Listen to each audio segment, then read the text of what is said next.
name is Quentin Lucas. I'm the mayor of Kansas City, and I am thrilled to be with all of you. There will be a lot of thank yous today, and I will certainly leave it to our council members to make sure they give the real flowers to a community that deserves it. That is the people here on the west side, who for generations have invested in not just making sure that we have great community centers, libraries, and opportunities, but making sure that you fight for what needs to be in this community. So I thank you for that. We appreciate hearing from you. Sometimes you may think it's a little tough for us, but sometimes we need to hear it. So thank you for making sure that we continue to hear the need for better facilities. I'll talk about the citywide way that we are here today. Back in 2022, we asked our voters, we said, voters, if you want to see better parks, facilities, and better pools, and our community centers truly taken care of, we need a little bit more of your support. And our voters, by about a 77% yes margin, said we believe in parks, we believe in our community centers, we believe in our neighborhoods. But in exchange, our voters said, but y'all need to get some stuff done. We don't want to just see new things somewhere else. We don't just want to see you invested in things that we never see in the neighborhoods. We want to make sure that things like our basketball court get fixed. We want to make sure that our pools are something that we can experience and enjoy year-round. And we want to make sure that no matter the part of our city, our kids can have the same outstanding opportunities that kids in the suburbs or anywhere else have. So, yes, yeah, you clap it up. So thanks to you, our voters, and the people of Kansas City for making today a reality. And thank you to all of you who have been advocates for making sure that we are doing right by our young people, by our families, and by our community. So with that, I want to thank and really thank. So I've been around in politics a little too long now. Y'all like, when's Lucas gone? But nonetheless, I've been blessed and reinvigorated by having the opportunity to serve with some new folks.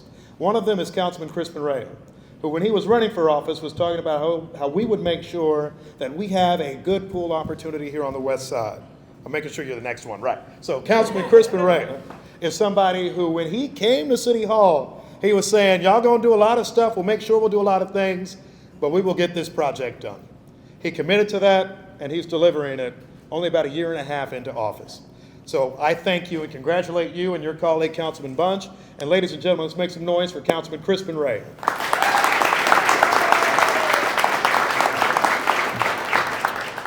Well, good afternoon, and thank you for joining us. You heard the mayor talk about the process it took to get voter approval for this funding, and this project will be a long-term example of what we can do when the city and voters work together to secure important resources.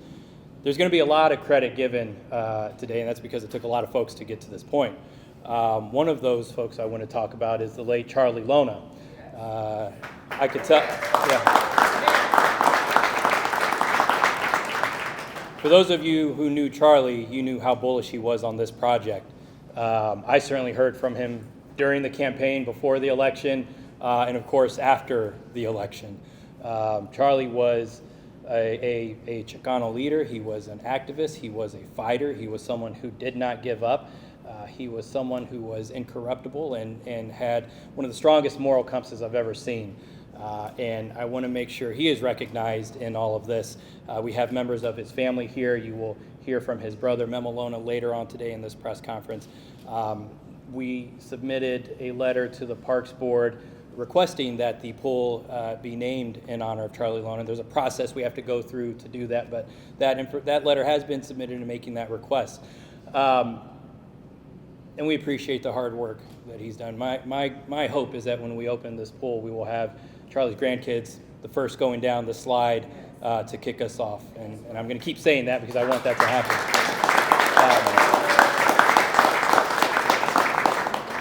We like to throw the words around representation matters, and it absolutely does. Before I was elected, we had not had a Latino elected to the city council for almost 30 years. Thank you. For a neighborhood that is our oldest Mexican American and Hispanic community in this city, it was important for me to advocate on these types of issues and bring these types of services here.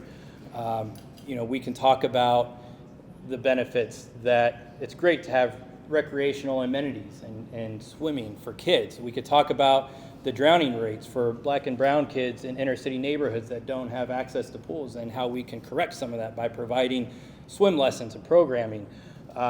We could talk about how we're all going to come here, and I'm going to bring my toddler and newborn when this opens up in the spring, and I'm going to see all of you here. All those are incredible things, but what is at the heart of this issue is a statement for the people in this room, the neighborhood leaders who have advocated for this for years. I see many of you here today. This is the city saying you are worth it and you are worthy. We are going to make the investment. We are going to take the time to get this right. We are going to give you a state-of-the-art facility.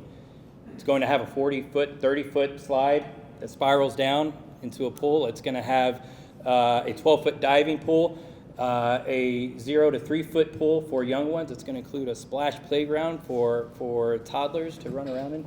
This is going to be a beautiful facility.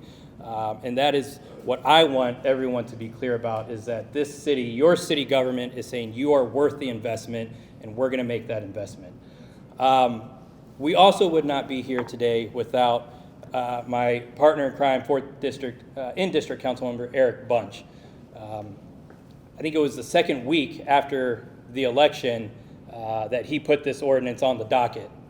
And it wouldn't have happened if he didn't get the ball rolling. We have been able to work together ever since to get this project done, and we are asking the Parks Department for many updates and staff for many updates to make sure we're staying on track to open in the springtime.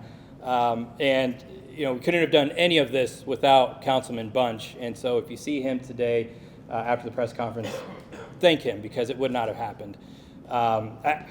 He sprained his ankle. He wasn't sure if he was going to be able to make it today. And I told him, I will come and pick you up, because this would not have happened without you, and you need to be here for this important moment. So with that, I'll introduce Councilman Eric Bunch.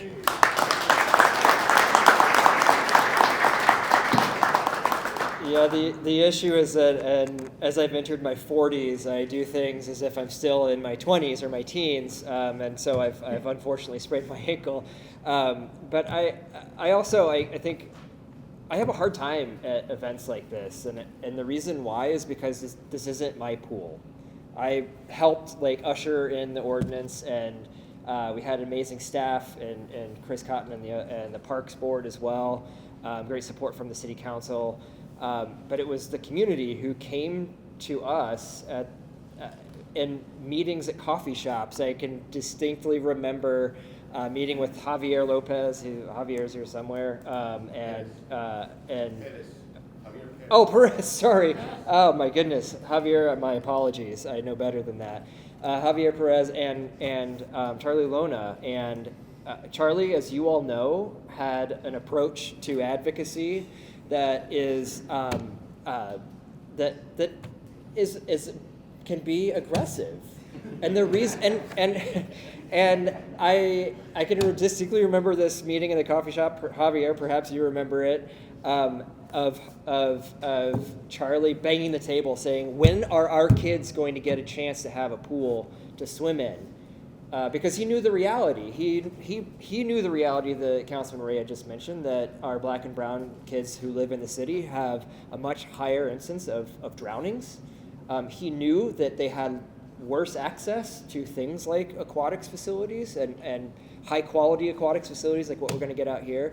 But it was this community in the West Side who came up with this and said, we need to do better. And so that was a wake-up call for me when Javier and Charlie banged the table saying, fix this. We weren't sure where the pool was going to go, and that was, I think, my hesitance, was saying, I don't know if we're going to build it up there at the top of the hill. We got a pool down here, maybe we build it. And when it came down to it, Charlie said, I don't really care where the pool goes. I just want a damn pool in the West Side. And he used more colorful language than that, probably. But that's why I have a hard time with press events like this, because I'm the one getting up here and running my mouth and taking credit for things like this. But this is something that has come from the community, and I want to make sure that we recognize that. The West Side neighborhood is in an amazing place. It is always changing, but it is a place that I think Kansas City can be proud of. And I would be remiss if I didn't also toot the horn of Councilman Ray and how exciting it was when he came on onto the city council and immediately was excited about things like this pool that I was also excited about. Things like Southwest Boulevard that is going to be transformational for that corridor. I was worried that maybe he's not going to like this, and it was amazing to have someone come in and serve on the city council with me and say, "Wow, this is amazing.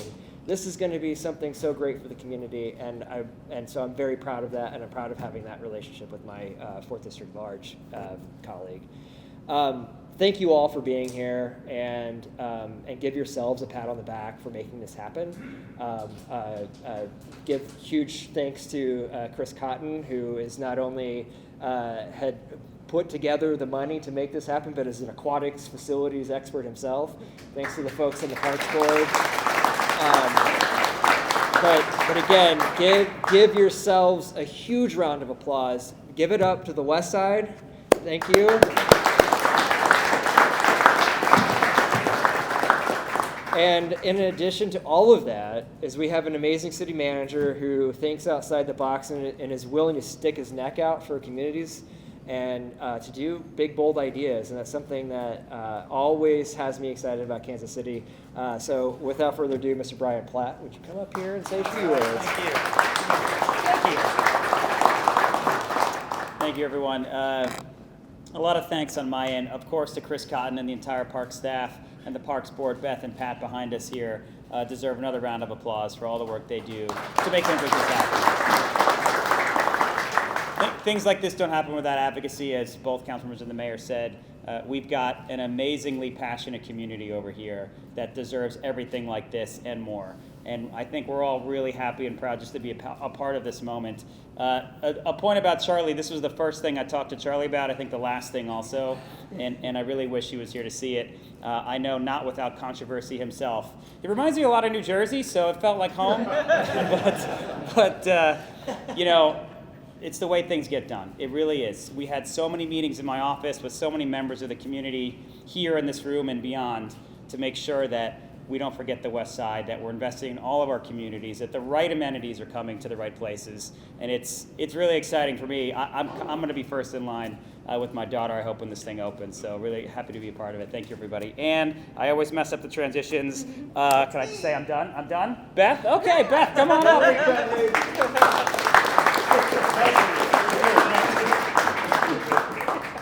Thank you, City Manager Platt, for all you've done, along with Mayor Lucas, Councilman Rhea, Councilman Bunch, and the rest of the City Council to support the Parks and Recreation Department. As City Manager said, my name is Beth Hayden. I'm President of the Parks Board.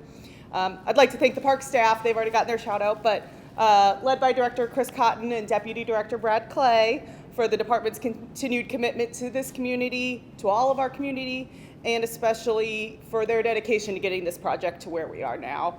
I especially want to acknowledge Scott Overbay, the project manager, Donald Struther, the aquatics manager, and Dondlinger Sons Construction for their partnership on this project. Next, I want to thank my fellow commissioners, Pat Contreras, who's behind me, Michael Myers over here, Stephen E. Smith and DePriest Taylor, as well as those former commissioners who have been involved in this project since its inception. I know John Fierro is back there somewhere. This has been a priority of the park staff and is an exciting opportunity for us to live out our mission to provide spaces and experiences that enrich lives. The outdoor pool that will be here at the Tony Aguirre Community Center will be a centerpiece of recreation in Kansas City with a diving board, a climbing wall, a zero-entry pool, and a water slide. It gives our residents a multi-use space where one sibling can be in here at basketball practice, another one can be outside at the pool, and mom or dad can be working out in the fitness area. And most of all, it provides this neighborhood with another opportunity for fun. So we are thrilled to finally see it come to fruition. And I'm going to invite up my fellow commissioner, Pat Contreras.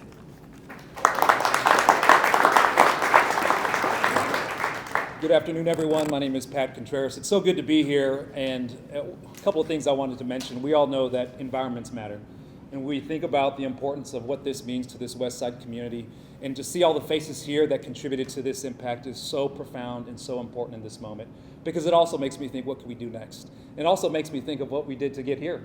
I think about Tony Aguirre, who was lovingly known as Fish, who taught so many folks here how to shoot a jump shot, how to play ball. He taught me how to throw out somebody from third base and how to make a play, you know, as a cleanup hitter.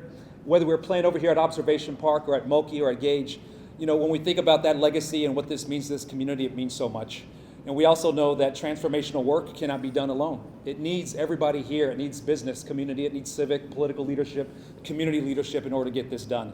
And this, I think, is just the beginning, right? And my hat goes off to this amazing city team, and to be included and part of this means so much to me as someone who also grew up on the west side here on 23rd and Bellevue. So thank you all for everyone who's here. Thank you for the Parks Board and for our city leadership. I'm excited for what's to come, and let's continue to do this good work together. Thank you. And with that, I'd like to introduce Mr. Lona, or as he is lovingly known here in the community as Memo. Memo, please.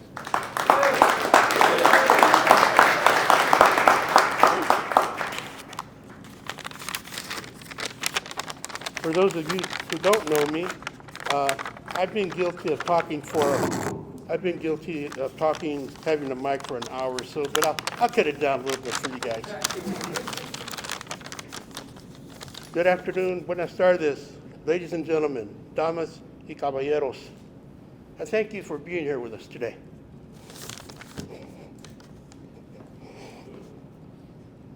Today we break ground for a new swimming pool and another community asset for the West Side. The pool represents a tremendous amount of work done by West Side residents to improve the community. But it also represents a bright future for the West Side.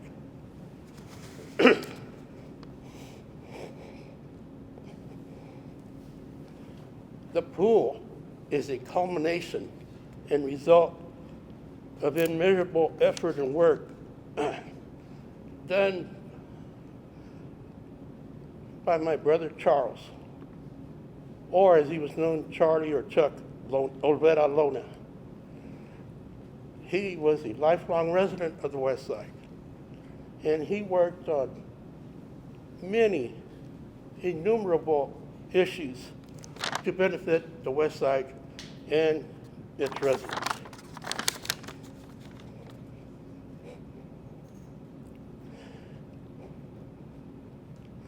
He's no longer with us.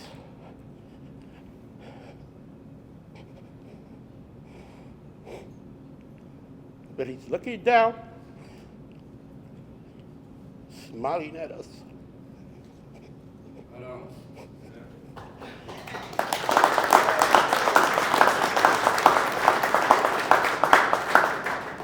And he's happy at being part of another stage of improving this community.